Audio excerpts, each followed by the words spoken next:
Hey, good morning, everybody. Hey, it's so good to see y'all. Hey, if you're brand new, you haven't been in a while, my name is Davey Nelson. I'm on staff here at Kensington-Clinton Township campus. So good morning. Thank you so much for being here. And for those of you who are joining us online, we see you. Thanks for being here. Hey, we wanted to start the morning off by just taking a moment to do a couple songs of worship. And before we get into that, I just really want to encourage you about why we do this, why we worship in our service. And it's really, we're, as the band, me up here, we're not here to entertain you. We're not here to perform. In fact, we actually want to worship and engage with the living God. And these songs we're singing called The Father's House and King of My Heart, these are expressions of God's goodness. The Father's House, we're talking about doubt today. And the Father's House is all about bringing all of that, our doubts, our questions, our failures, everything to the feet of God. And that we're welcome there with open arms, because in the Father's house is where we are home and everyone has a seat at the table. And when we're singing King of My Heart, it is just a continued expression that He is good and that He will never let us down. And so I just want to invite you, would you participate with us as we worship the living God and proclaim the truth of His goodness and in who He is, and celebrate that this morning. Let's stand and let's sing together.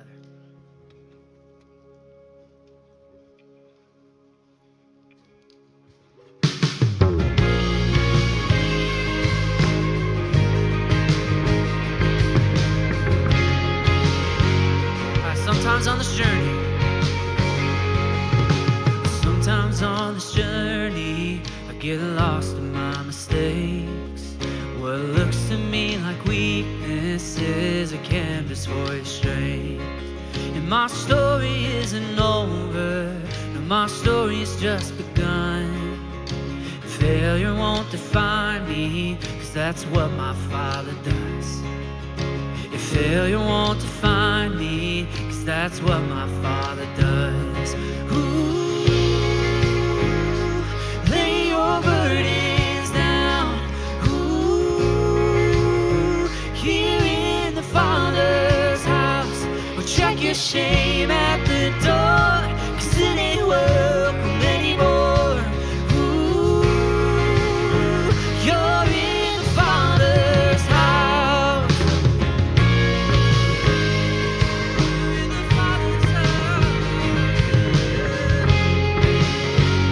Arrival's not the end game.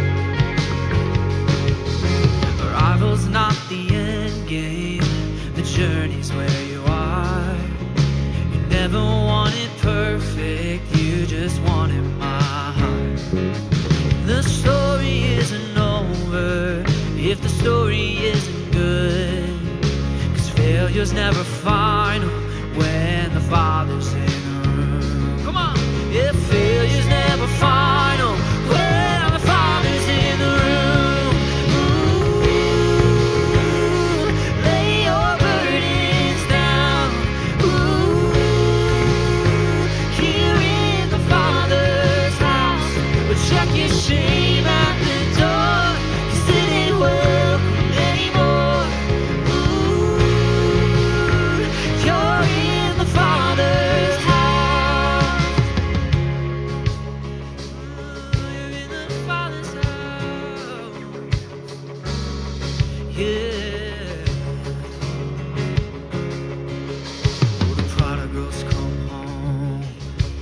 Helpless find hope. Your love is on the move when the Father's in the room. The prison doors swing wide, oh, the dead come to life. Your love is on the move when the Father's in the room. Miracles take place. Oh, the cynical find faith. Oh, love is breaking through.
the king of my heart be the mountain where I run, the fountain I drink from. Oh, he is my song. Let the king of my heart be the shadow where I hide, the ransom for my life. Oh, he is my song. 'Cause you are good, you're good. Oh, you are good, good. Oh, and you are good, you're good. Oh, and you are good, you're good. Oh, let the king of my heart be the wind inside my sails, the anchor in the waves. Oh, he is my song. Let the king of my heart be the fire inside my veins, the echo in the waves. Oh, he is my song. Let the king of my heart be the wind inside my sails, the anchor in the waves. Oh, he is my song. Let the king of my heart be the fire inside my veins, the echo of my days. Oh, he is my song. 'Cause you are good, you're good. Oh, and you are good, you're good. Oh, you are good, you're good. Oh, and you are good, you're good.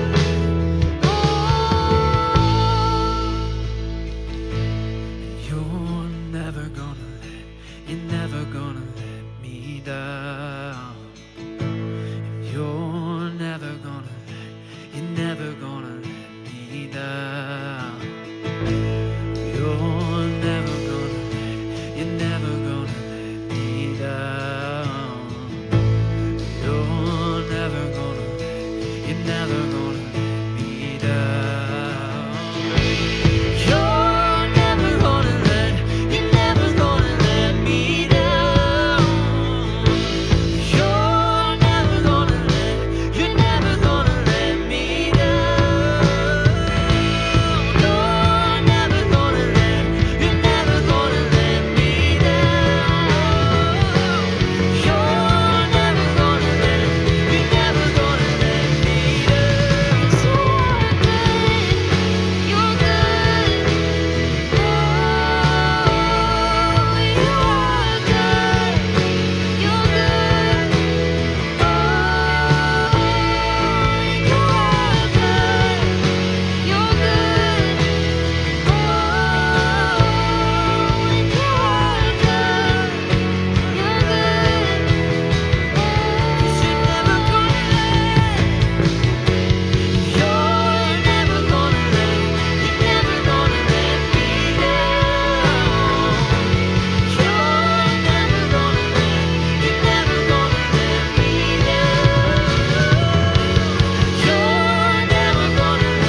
Well, good morning, everyone, and welcome. I hope your Sunday is off to a fantastic day.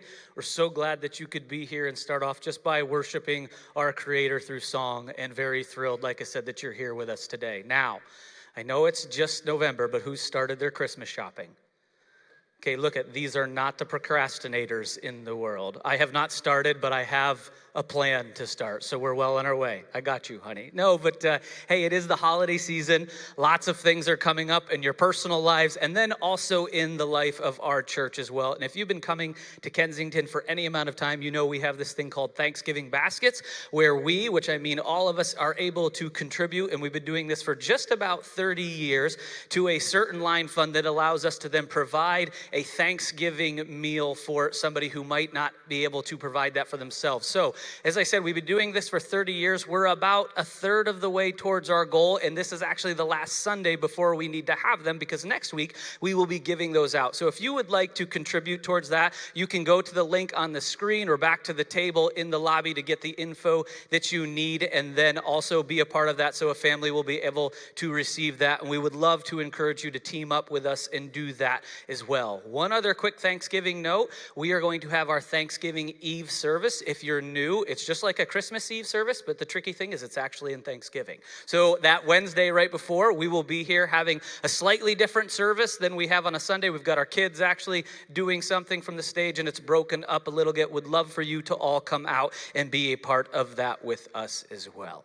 Now, next week, we're doing baptisms here at the service, or we're having a baptism service. So if you have any questions about being baptized or would like to be baptized, we would love to have a conversation with you. You can grab one of us on staff in the lobby, or you can sign up with the link on the screen, or stop at the hub. Somebody will take your information and we would contact you this week. If you are following Jesus and you've never been baptized, we would really encourage you to do this. It's actually pretty clearly taught in the New Testament writings and through the life of Jesus and his disciples that this is the next step he wants us to take. So we would love to be a part of that with you. So if you have any questions, reach out and please let us know. And then one other quick tidbit, we are going to start something brand new today for those of you who are guests. So if you've been coming for a long time, this is the one point you don't have to listen. We're starting something called CT Connect. It's going to happen on a very specific Sunday every month. And it's just a time for you to come, meet some of the staff, hear a little bit about what our church is about, and ask some questions. That is going to happen at 12:30, right after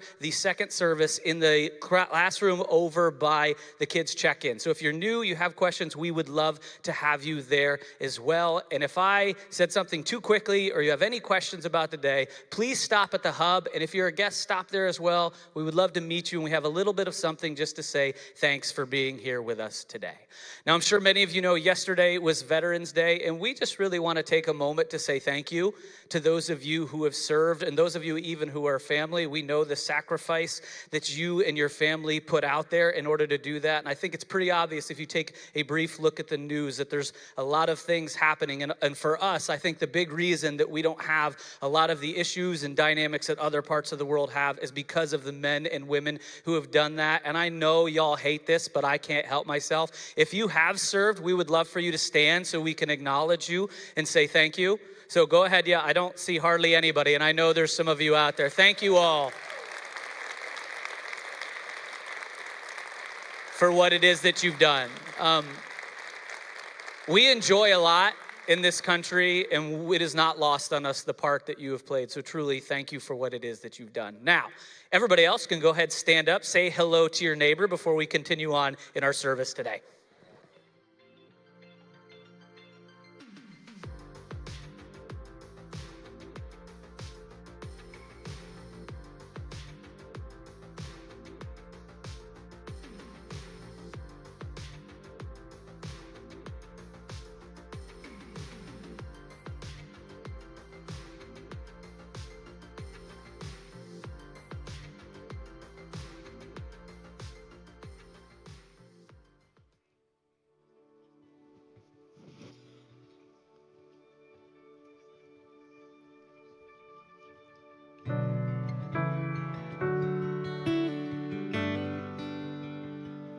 Sometimes marriages don't work. Sometimes babies die. Sometimes rehab turns to relapse, and we're just left asking why. And for all the prayers I've prayed, I still wonder if he's real. And if he is, how is he choosing who he does and doesn't heal? I tried to run from Jesus, I started holy wars. I've tried the patient waiting and the kicking down the doors. I've cursed his name in anger with my fist raised to the sky. And in return, all he's ever been is kind.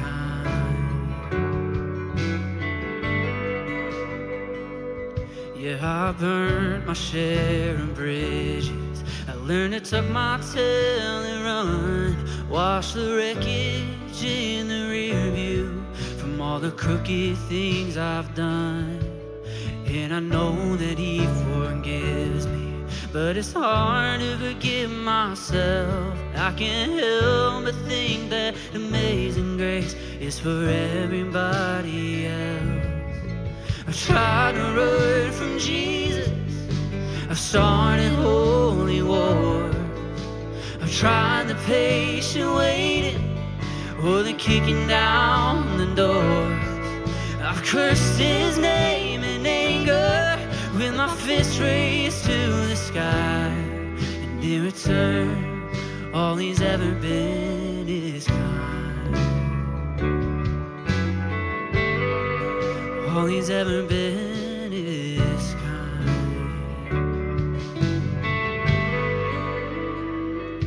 And I know I wasn't there, but when I look up at the cross, I see the darkest day in history. I guess that's a kindness cost. I tried to run from Jesus, I started holy wars. I've tried the patient waiting and the kicking down the doors. He knows I don't deserve it, but he's never changed his mind. And all he's ever been is kind. All he's ever been is kind.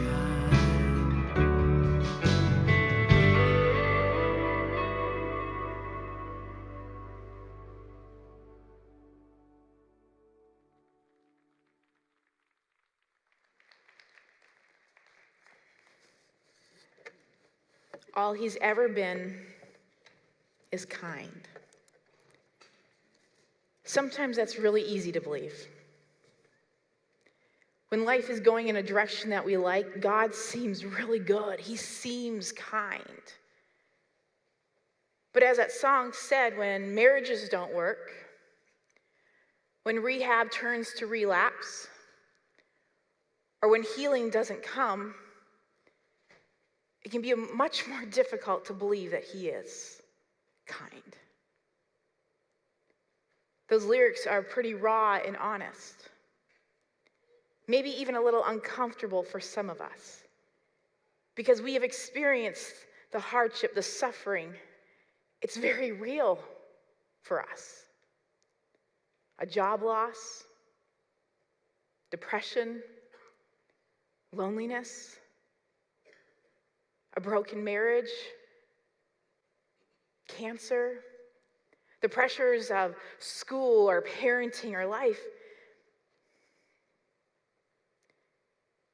It's really hard to think that he is good when we've experienced the difficult and the unthinkable. Because when life doesn't go the way that we expected it to, it's easy to begin to question, to doubt. For much of my life, I felt like I could never say any of the doubts or the questions that I had around God or faith. I grew up in a church culture where it felt like it was expected to have just blind belief, that I was to never question anything. So when I did have doubts, I felt ashamed. I felt less than, and that I wasn't a true Christian because, well, a Christian would never have questions or doubts about God. But I did. One of the hardest things about doubt seems to be able to admit that you have doubts. Because maybe for some of us, or maybe for many of us, we have this fear of being ridiculed or questioned or shamed if we have doubts about God. Preparing for this message, I came across many doubts that others have had around faith or God.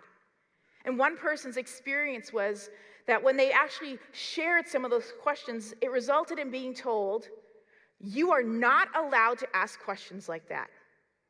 Get thoughts like that out of your head right now if you want to remain a Christian. I mean, when we have an experience like that, if we don't walk away from faith altogether, doubt becomes the enemy. So then we tend to downplay it or we vilify it, we crucify it. Or we see doubt as like a set of dominoes. And if one domino wobbles, if we have one question, there is this fear that that domino falling over is just going to make them all come crashing down because of doubt.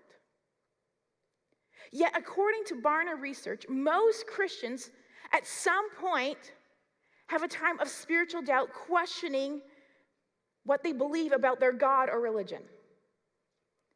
And there's many reasons why we might doubt. It could be because of suffering. It could be because of the unexpected, the unanswered questions that we have, church or religious corruption or more.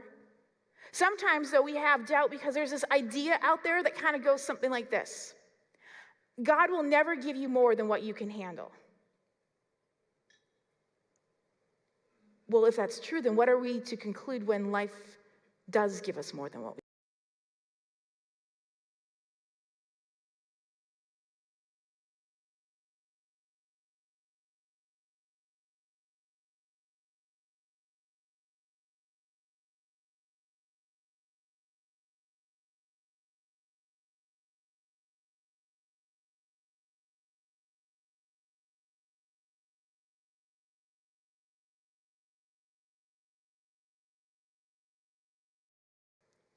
It's certainty. Faith with no doubt allows no room for God to move beyond what we understand, what we expect, or sometimes what we have even created ourselves. So then what are we to do with our doubts? Today we're going to lean into the story of someone who had some doubts and see how their experience can lead us. And so as we do, I would just love to take a moment to pray and to ask that God would be the one to speak to us today. Will you join me?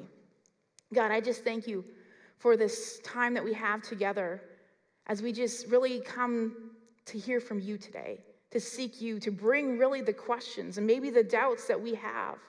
And we'd ask that you would speak to each one of us, wherever we are in our faith journey, God. That we would really begin a journey of that discovery and the curiosity to see more of who you are, that you would reveal to us who you are in new and fresh and deeper ways. In your name, amen. Well, good morning, Kensington. Hello, hello. Welcome to everyone who is joining us online. I'm Shauna. I'm part of our team here at Kensington, and I'm so glad that you have joined us today for what is our final week of our series called Bring It. And as we're wrapping this series up, it's so exciting to hear all the things that are still to come, as Adam was sharing just some of the upcoming things that we have here at Kensington. And I got to tell you, one of my favorite things that we do as Kensington is Thanksgiving baskets, that we get to intentionally be purposeful and really being the hands and feet of Jesus within our community. That it is through the partnership that we have with some of our schools that has been long-standing that we are able to really provide these meals to families that would not otherwise have them. And we get to show them how much Jesus loves them by giving them some food for Thanksgiving. And then the very next day after Thanksgiving baskets, we have baptisms, which is just an opportunity for us to share in the life transformation that people have experienced because of the love of Jesus, because he has really transformed their lives from the inside out, and we get to be a part of it. And that's just a couple of the things that are happening here.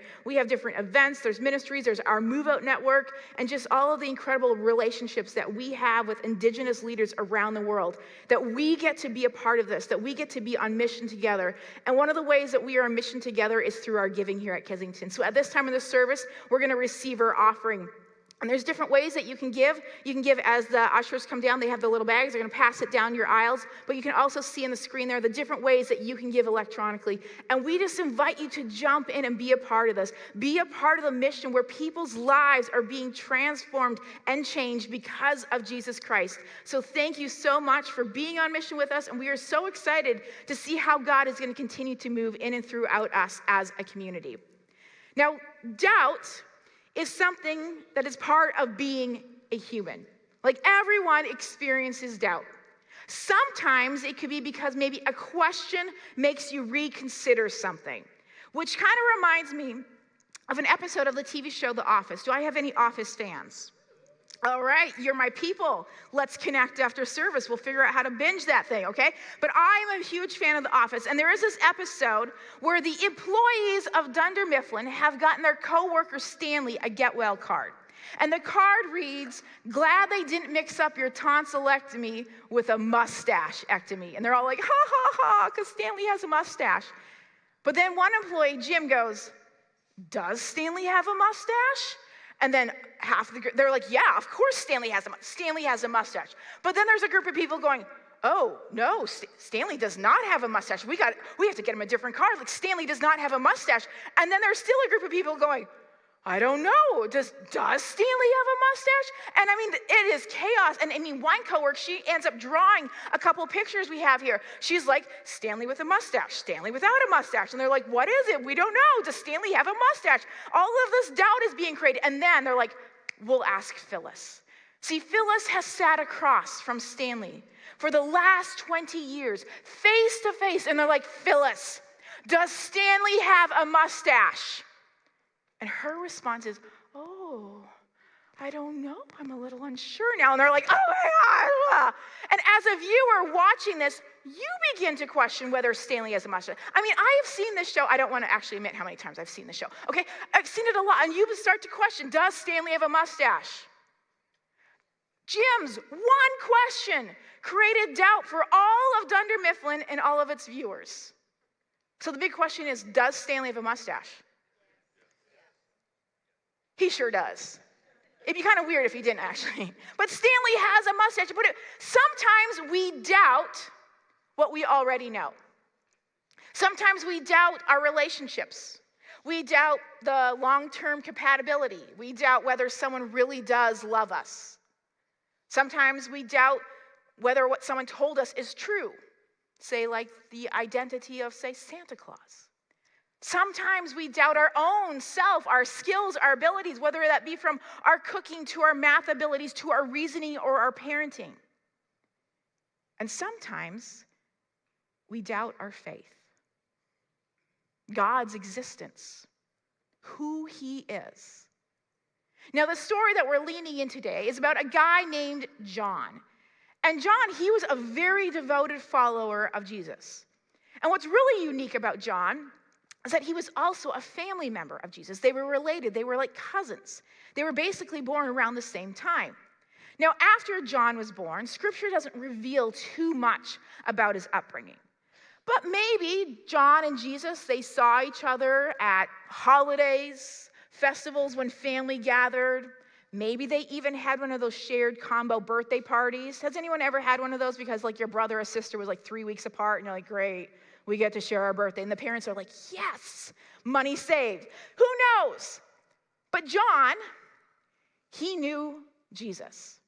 Now, at some point when he was older, John began preaching that God was coming by saying the kingdom of God is near. See, John, he had been chosen by God to be a person to really proclaim to the world about Jesus before Jesus ever revealed who he was. John was actually a pretty big deal. I mean, John even had his own group of followers. John witnessed when Jesus revealed for the first time who he was when he said, I am he and I'm here. John is the one who baptized Jesus in the Jordan River. And when heaven opened up, he heard the audible voice say, this is my son. And even after Jesus went public and was doing ministry, John continued to preach. But instead of saying that God was coming, he said that God was here. Like John, he knew Jesus. But John's preaching did not sit too well with a lot of the government. And eventually John got arrested, thrown into prison, and he faced the possibility of having his head removed. So things really took a turn for the worse for John. My guess is that is not what he expected. Like he did not think that that's probably how life was going to turn out for him. And the unexpected has now led to some doubts. We read this out of Luke chapter 7. And it says, the disciples of John the Baptist told John about everything Jesus was doing. So John called for 2 of his disciples, and he sent them to the Lord to ask him, are you the Messiah we've been expecting, or should we keep looking for someone else? So John is now questioning who Jesus is. But why? I mean, John knows Jesus. Like, they're related. Why is he questioning who he is? But think about it. John has been in prison, maybe for at least a year, with the threat of being beheaded. And Jesus, all the while, has been out there. He's helping every other person. And he hasn't come to see John or rescue him. I imagine John starting to go, okay, like, did Jesus just forget about me? I mean, I don't know how he could forget, but maybe he forgot. Maybe he just, I don't know. Or, he, the longer he's sitting in prison going, well, maybe Jesus just isn't who he said he was. Maybe he's a fraud. Maybe this whole thing has been a big sham. Or maybe I have been following the wrong Jesus. Like there's another Jesus out there. I just kind of got the whole thing mixed up. I mean, all of these questions are coming to him. So John is now doubting everything that he has ever known about Jesus, and he's wondering if he really is the Messiah. I mean, have you ever felt a level of doubt that was so strong that it made you reconsider everything that you were previously convinced of? It's usually that breaking point where you feel like you can't take anymore. I imagine John's pretty close to his breaking point. Because this isn't what it was supposed to be like. I mean, sure, he probably knew there was some risk in proclaiming Jesus. But this? No. And now when he needs Jesus the most, it's like crickets. Nothing. It didn't make sense. I mean, have you ever experienced that? Like when you're going through something and it doesn't make sense if God really is on your side. It makes me think of my husband's business. He owns his own business, and honestly, it has felt more like it's just one thing after another. Customers have cheated him out of money. Customers have continued to break contracts. We're left with nothing. Where there's months with no work. It feels like we just can't catch our breath. And it's like, okay, God, if you really are on our side, like what the heck? Like this does not make sense. Maybe for you is a job loss, a cancer diagnosis, the failed adoption, foreclosure, that relationship that just unraveled and you're going, it doesn't make sense. So now John's like, okay, well, I'm going to send 2 of my disciples to Jesus. It's almost in this last-ditch effort as if I reach out to Jesus, well, then everything will be okay because, well, then Jesus, he'll step in, he'll prove himself, he'll fix everything. So how does Jesus respond? John's 2 disciples found Jesus and said to him, John the Baptist sent us to ask, are you the Messiah we've been expecting, or should we keep looking for someone else? At that very time, Jesus cured many people of their diseases, illnesses, and evil spirits, and he restored sight to many who were blind. Then he told John's disciples, go back to John and tell him what you have seen and heard. The blind see, the lame walk, those with leprosy are cured, the deaf hear, and the dead are raised to life, and the good news is being preached to the poor. And he added, God blesses those who do not fall away because of me. So Jesus responds by saying the evidence that you are looking for speaks for itself. Basically, he's the guy. Like, there's no one else coming. Like, he is the Messiah. But in that, he also told John that he wasn't going to come to his rescue. And that things actually might even get harder. But he hopes that he will not fall away from following him because of it. What I love so much about Jesus' response to John is that he doesn't scold him. He doesn't humiliate him. He doesn't ridicule him for having doubts or questions. I mean, Jesus could have been like, John sent you two guys to me? What? Come on. I mean, John knows me. Are you kidding me? John wants to know if I'm really the Messiah. Yeah, I am. He doesn't. He actually responds to John in a way that John would understand. And in this response, it also shows the caring and tender way that Jesus handles wavering faith. Jesus meets people in their curiosity and doubt. Jesus responds to John in his doubt. But I think it's also really important for us to understand something in this moment. Because his answer almost goes in complete contrast with what maybe some or maybe many of us have either believed or been taught about the nature of God. Because we want a God who is going to comply with the life how we want it. Because we want to live a life that is carefree, that is full of happiness and freedom. So when we do experience the difficult, we expect, well, that Jesus is going to show up. He's going to make everything right. He'll lift the burden because God won't give you more than what you can handle. Because we want a response from Jesus that would eradicate any reason for doubt. So then we end up trusting this idea that we hear in songs or books. Sometimes it's in a sermon, or that we tell people when they're going through a hard time, oh, it's okay because God won't give you more than what you can handle. But the problem with that is, it's actually been built on false understanding.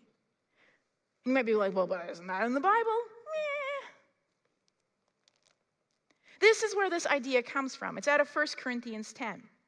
It says, the temptations in your life are no different from what others experience. And God is faithful.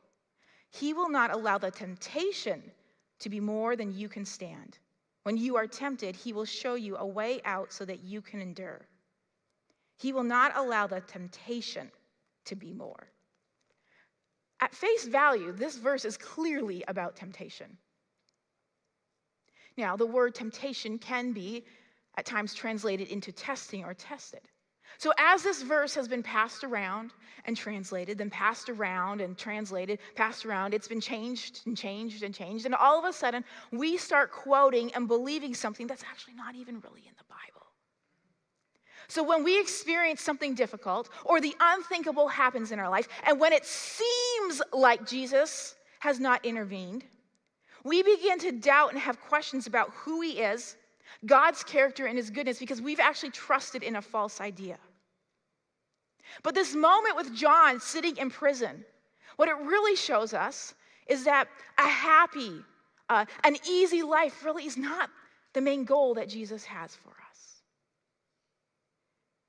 And then at times, we will experience things that are difficult. We will experience suffering and the unthinkable. And that doubt may set in. But we need to remember that Jesus, he responded to John's doubts. He just didn't rescue John in the way that John wanted. So what are we to do with our doubts then? Are we just to hold on to them Do we pretend like they don't exist? Should we just bury them deep down inside of us? No. John shows us that it is okay to have doubts and questions. And how John responds to his doubts really reveals to us what we can do. Doubt invites us to be honest with God. See, John went to the source, Jesus, of his questions, and he asked him his questions. And we can do the same, that we can bring our doubts and questions to God. We are invited to have real, honest, vulnerable conversation with God, because just like how Jesus intentionally responded to John, he's going to do the same for us. Jesus will not shame you or ridicule you for having doubts or questions. And not only can we bring our doubts and questions to him, but we can actually ask him to help us understand, help us to believe. We see this in Scripture. In Luke 17, it says, the apostles said to the Lord, show us how to increase our faith. They asked him, or we have this story that's found in Mark chapter 9 with a father and his demon-possessed boy, and it says, the father instantly cried out, I do believe, but help me overcome my unbelief.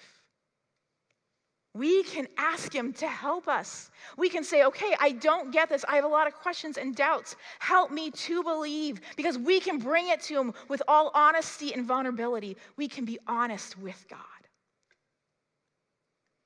But many times we kind of respond in the opposite way. Now, does anyone here like scary movies? Okay, so that's totally not my genre. I am definitely more The Office. Like, I'll go watch The Office anytime. You can have your scary movies. But I know enough about scary movies because they kind of have the same pattern in every movie, where the protagonist makes the same mistake in every single movie. Because at one point, usually in a scary movie, the protagonist is going to be chased by something. And what do they always do? They run off by themselves in the dark. And if you're watching this, you're going, what are you thinking? Because common sense says, if you're being chased by something, you stay with the group of people. Like, you don't go off by yourself in the dark. No. You stay in the light with others. But too many times we do this exact same thing with our doubts. We want to go off by ourselves and hide. And the danger in that is that then our doubts can become overwhelming and overpowering. If we really want to journey towards understanding and truth, we need to do it in the light of community. Staying connected with others helps us be on a path towards belief, and it helps right-size our doubts. Doubt invites us into community. And here at Kensington, we have seen the incredible impact of community, of having places where you can ask the questions, where you can wrestle through the doubts. And to share a little bit more about that is our senior pastor of Kensington, Brian Mowry. Watch this.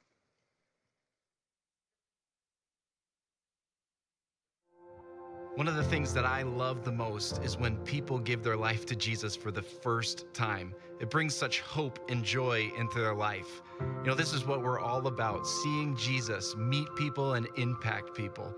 I want to thank you for your generosity to the church, and this is a season where we get to reflect on our giving. I want to encourage you to continue to give and maybe make a gift this season. What it goes to is seeing people's lives changed and transformed for Jesus. I want to share a story with you about a friend named Jasmine who encountered Jesus for the very first time. So there was one time I was just going shopping with my friends, and some people came up to me handing me this flyer and say, hey, have you heard of Jesus? I want to tell you about him. And then he just started, telling me all this stuff. And I was like, whoa. This information was being put in my face. That was my very first impression. So it wasn't good. I was born and grew up in China. So before I moved here, of course, my parents were worried about me. And one thing they said to me before I moved was, don't you become a Christian. And my husband, he wanted me to at least know about it. And at first, of course, because based on my previous experience, I wasn't excited about it. I started reading the book, The Case for Christ, and that was my very first serious encounter with Jesus.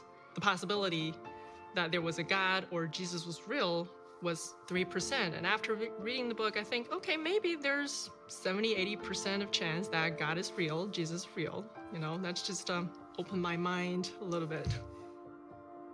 Yeah, we've been to several churches. And the reason we decided to settle at Kensington was because we loved the people there. So we walked in, and somebody was greeting us at the door. They were just smiling and saying, "Good morning, welcome." It was just so welcoming and warm-hearted. I remember us standing behind the control center in the back section of the auditorium, and I don't remember what song was being played on the stage, but I do remember finding myself with tears after worshiping.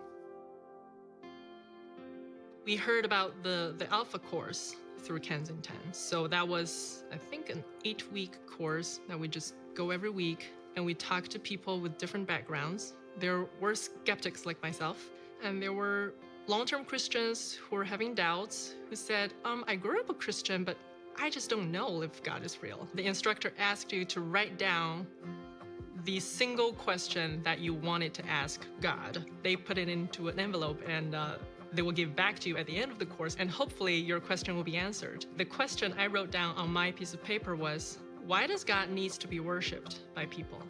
And based on what everybody was telling me, God is all good, God is almighty, and I wanted to believe that.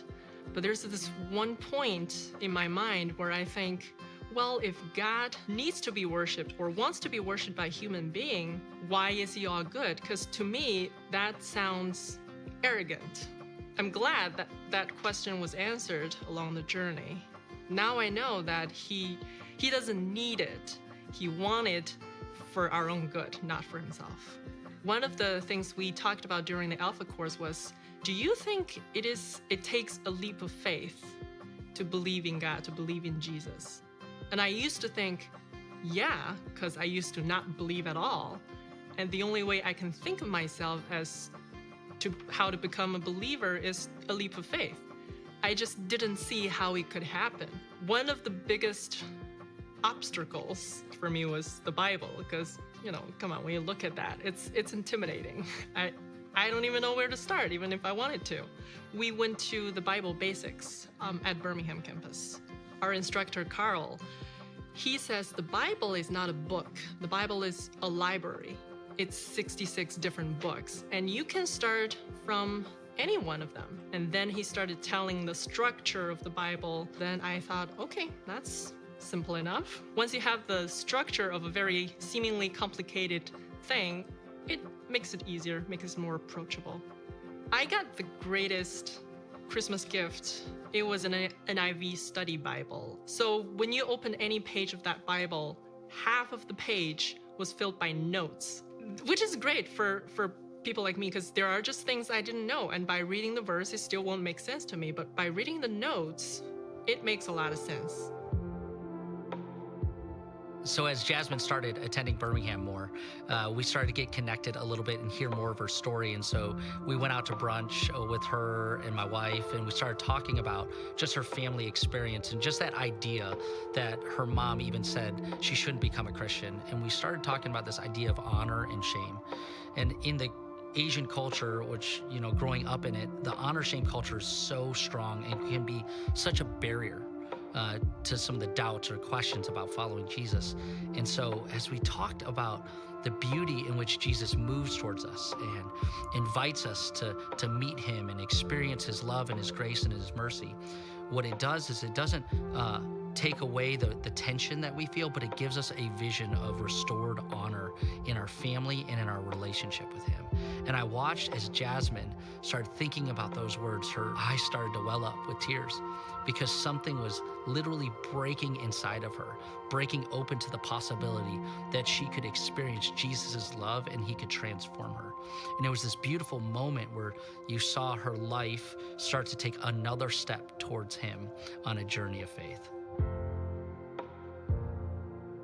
At Kensington, I felt everything was offered to me, and it was at my will whether I take them or not. Versus before, I didn't have a choice. It was shoveled down my throat. There's a big difference. Love is not forcing you to do. Love is hoping that you will make the right choice, but still respect your own choice. So back to the earlier question of whether it is a leap of faith. I think I have an answer now to that question. I don't think it's a leap of faith. It's actually a step of faith.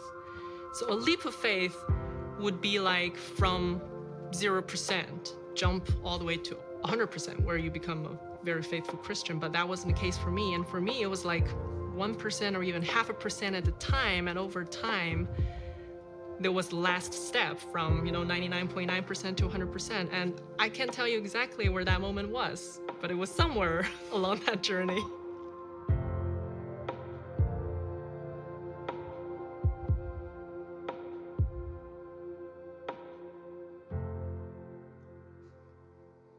Jasmine's story reminds us really how God is always working in hearts, and how we are all invited on a journey to discover more of him, to bring him our questions. It really is incredible to see how God is working in our communities right now. And we know there are countless stories like Jasmine's across every single campus. And it is through your giving all year long that allows Kensington to continue to share the message of Jesus that brings this life transformation. And so as Brian mentioned at the beginning of that video, as you begin to consider maybe organizations that you could support with a generous heart, we would just ask that you consider Kensington so that we can continue to see everyone transformed and mobilized by Jesus. Because we don't need to face our doubts alone. Now, for any of us, though, who are Christ followers, as in the larger body of Christ, we have a responsibility in this.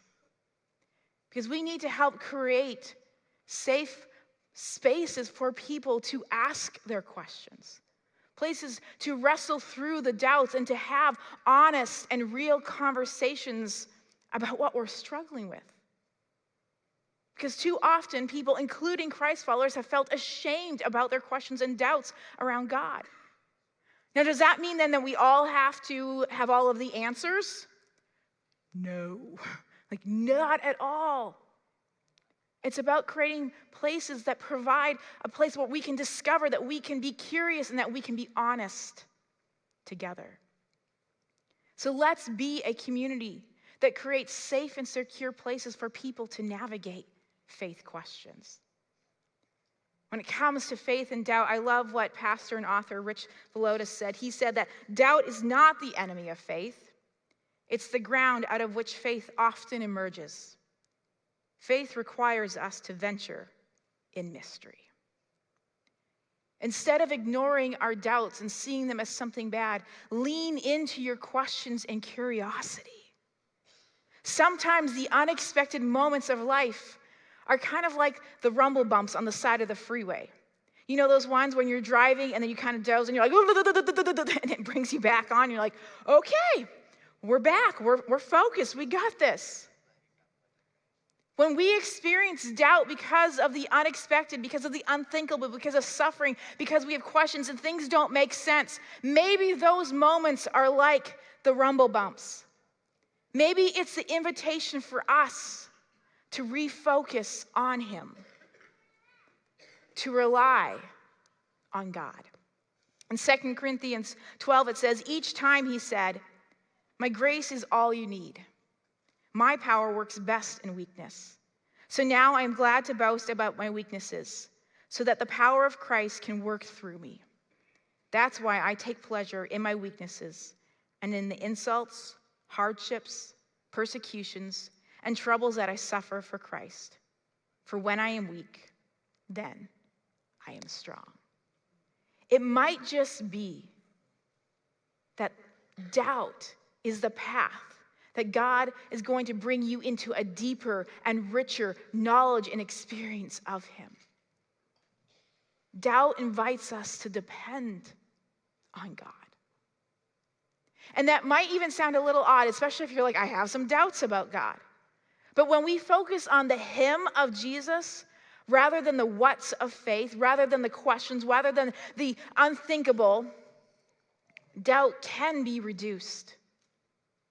Doubt can be replaced. Doubt can even be redeemed. So what does that mean for us today? Maybe for some of us, that means taking some time this morning, maybe in service later today or at some point this week, to have a real, honest conversation where we begin to share some of our doubts and questions with God. Or maybe it's sharing them with someone that you trust, someone who feels safe. And if you're unsure of who that could be in your life, know that we have a team here who would love to journey with you. Or maybe for some of us today is an opportunity to listen, to be available for someone else so that they can have those honest conversations and begin to wrestle through some of their doubts. And no matter where you are in your faith journey, whether you've been following Jesus for a really, really long time or you're still exploring who he is, none of us need to be ashamed of our doubts.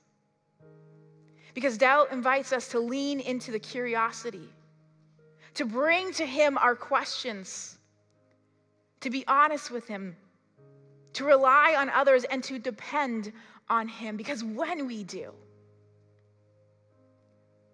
we get to experience and discover more of who he is in new and deeper and fresh ways. And we encounter the revelation of his goodness. Will you join me as we pray? God, I just come to you and I ask for each one of us that you would hear the doubts and the questions that we have as we wrestle through the things that don't make sense, the areas that have just left so many questions. I pray that you would meet us in those questions. Just like you met John, you intentionally answered him in a way that he would understand. I pray that that would be the same experience for each one of us. And that today could be just a beginning of a journey of discovering more of you and not running from the doubts, not turning our back or turning our back from faith, but leaning into it because you welcome us to come to bring those doubts and those questions. And that in that, we would experience more of who you are. We would see your kindness. We would know your love, and we would encounter your goodness. In your name, amen.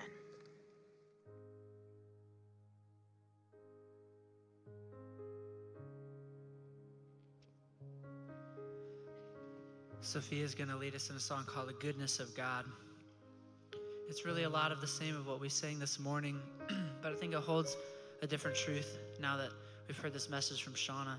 God is not afraid of your doubts or your questions or your curiosities. So this is a moment for us to bring those to him. Because I know we have them. I have them. I know you do. But we can lay them down at his feet. We can give him everything, like it says in this song. All my life laid down, I've surrendered now. I give you everything. Our doubts, our questions. And what we experience in return is nothing but his goodness. So this moment, you can take this time as you need to. You can sit and let these words wash over you as you reflect on what this truth means for you and God. Or you can stand with us and you can sing out. I know we've done this quite a bit in the past, so if you know it, please sing and worship with us. But I want you to know that this is a time for you to do that work with God. Whether it is that you need to bring those questions to him, or if you're someone that needs to be that person for someone to bring those questions to help them, give them that space to work through that between them and God. But either way, I'd love to just invite you to be in this moment, worship with us, engage with Jesus, go to him, lay them down at his feet, and receive his goodness.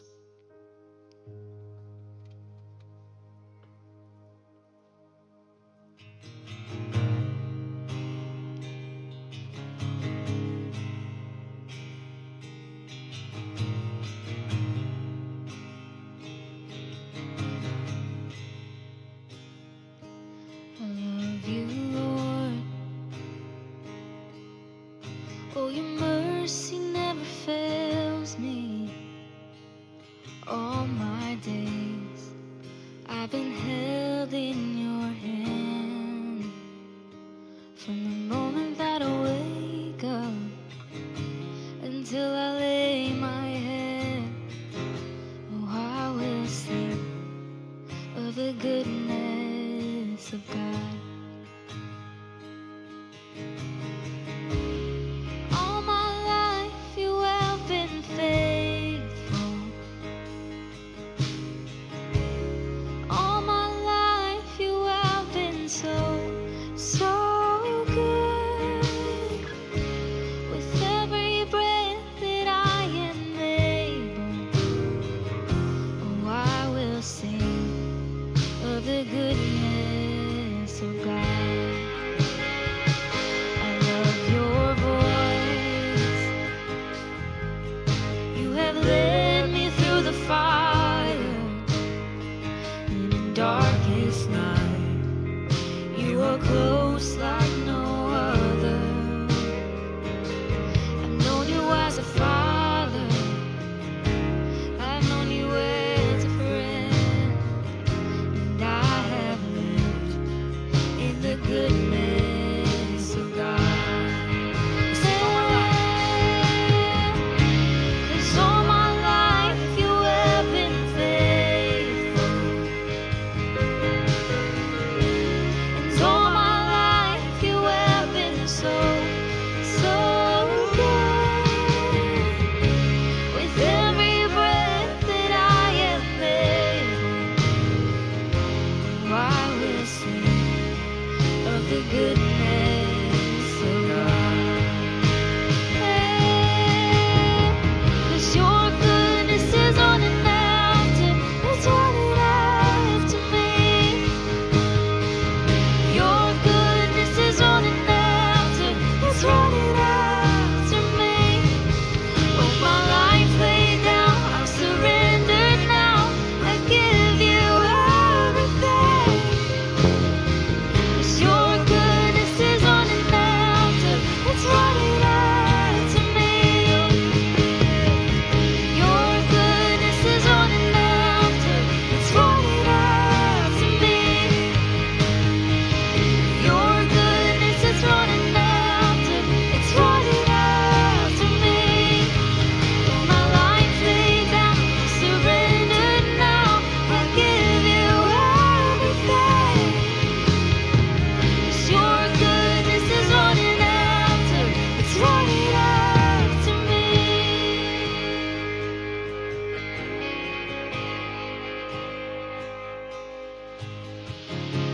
And all my life you have been faithful.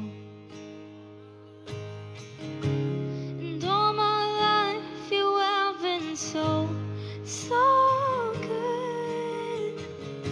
With every breath that I am able, oh, I will sing of the goodness of God. I'm gonna sing. And all my life you have been faithful. And all my life you have been so good. With every breath that I am able, oh, I will sing of the goodness of God.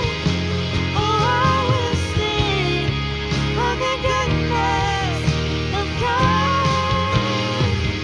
And I will sing of the goodness of God.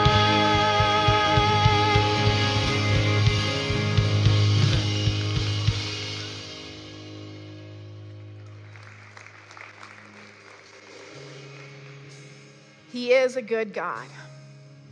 He is a kind God. A God full of love and hope, peace and joy, mercy and grace. And we are invited to explore and discover who he is and get to know him in new ways. Because we can come to him. We can bring to him anything and everything. We can bring to him our doubts, our questions. We can bring to him our pain and our curiosity. And when we do, we get to experience more of who he is. I want to let you know that our prayer team is going to be down front if you'd like to pray with them. They are here for you. And if you have any questions about Kensington, you'd like to discover more, please stop by the hub. Now, next Sunday, it is our baptism Sunday. But then the following Sunday, on November 26th, we are kicking off a brand new series called Making Room, as we lean into Christmas and prepare our hearts for that Advent season. We'll be taking a look at some of the characters of the Christmas story. But we are also going to invite you into a devotional journey with us. This year, we have a theme called Above All as a Community. And this season has been called Knowing the One, opportunities for us to really lean in and to get to know who Jesus is. And this devotional is a great opportunity for this because Brian Mowry, our senior pastor, really encouraged us in this season specifically to spend some time with Jesus daily, one-on-one with him. Doing a devotional is an incredible way to do that. And so we are doing this devotional called Making Room. It is written by Betty Dickinson. She actually attends our Traverse City campus. She's one of our teachers here. She'll actually be here at CT in a couple weeks. And we would love for you to journey with us through this series and this devotional. And you can grab a copy out in the lobby today. So, Making Room, please join us with that. Otherwise, we hope you have a fantastic day.